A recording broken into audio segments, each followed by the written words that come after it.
Hello साथीहरु, आज चाहिँ मेरो डे लाइफको बारेमा भन्दैछु तपाईलाई हैन।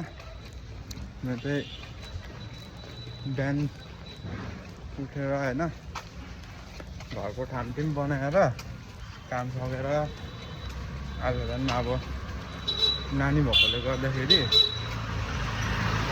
सब गरेर आउनुपर्छ। ड्युटी पनि हो। म चाहिँ अहिले फिलहाल ड्युटी जाँदैछु। ड्युटी जानको बाटो हो यो चाहिँ। म चाहिँ हेर्दै जान्छु यसो मान्छेको हैन हेल्थ लाइफलाई पनि राम्रो हुन्छ यसरी हिँड्यो भने चाहिँ। अब दिनमा नहुनेको पनि 1 किलोमिटर 2 किलोमिटर 2.5 किलोमिटर हिँडिरहेछ भने राम्रो हुन्छ हो। त्यही भएर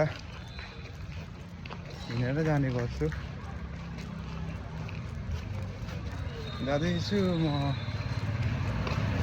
देख्नु हुँदैछ होला हैन, साउन्डहरु पनि यस्तै छ। म सिलगढीमा छु अहिले।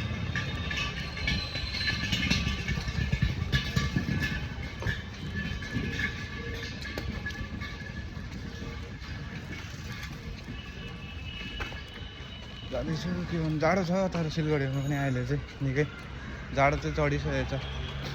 त्यही भएर आज चाहिँ अलिक रातो लुगा लगाएर हिँडेको।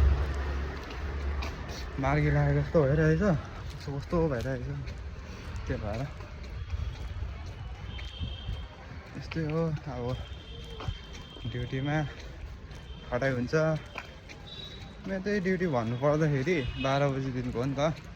त्यही भएर 11:30 मात्रै निस्क्यो भने ठिकै हुन्छ क्या ड्युटीसम्म पुग्दा। ड्युटीमा अब 12 बजीदेखिको तपाईँको म 8:30 मा निस्किन्छु रातिको हो।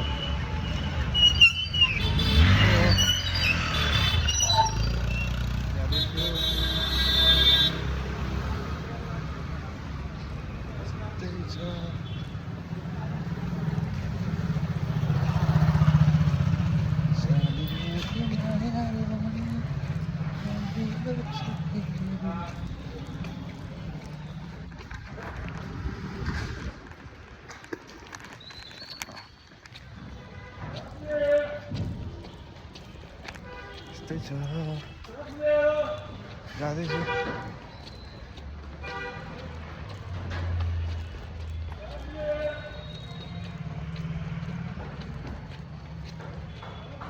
चाहिँ मैले चाहिँ भ्लग चाहिँ अब हैन स्टार्ट मात्रै गरेको हो। कस्तो हुन्छ के हुन्छ भनेर हो, के कस्तो लाग्छ तपाईहरुलाई। अब यस्तो अलिकति हेल्प गरिदिनुहोस्, सेयरहरु गरिदिनुहोस्, सब्स्क्राइबहरु गरिदिनुहोस् च्यानललाई। राम्रोसँगले फेरि म राम्रो भिडियोहरु बनाएर आउँछु डेली लाइफको हैन। डेली मेरो चाहिँ अब के हुन्छ कस्तो हुन्छ हैन, अझै राम्रो भिडियोहरु बनाएर आउने कोसिस गर्छु हैन। यही हो मेरो चाहिँ हैन। आजको लागि चाहिँ यति नै हैन। सबैलाई बाइ बाइ हुन्छ सबैको लागि। Have a nice day.